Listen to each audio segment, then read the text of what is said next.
கோயில் உள்ளே செல்லும் முன் வாயில் படியை தொட்டு கும்பிட்டு பக்தர்கள் உள்ளே செல்வார்கள். இதற்கு பின்னணியில் அறிவியல் பூர்வமான காரணங்களும் உள்ளன.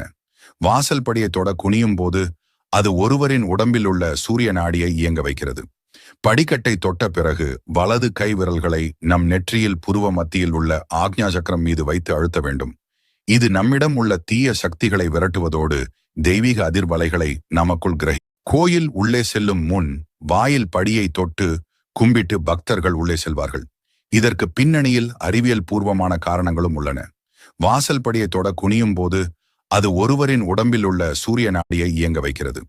படிக்கட்டை தொட்ட பிறகு வலது கை விரல்களை நம் நெற்றியில் புருவ மத்தியில் உள்ள ஆக்ஞா சக்கரம் மீது வைத்து அழுத்த வேண்டும். இது நம்மிடம் உள்ள தீய சக்திகளை விரட்டுவதோடு தெய்வீக அதிர்வலைகளை நமக்குள் கோயில் உள்ளே செல்லும் முன் வாயில் படியை தொட்டு கும்பிட்டு பக்தர்கள் உள்ளே செல்வார்கள்.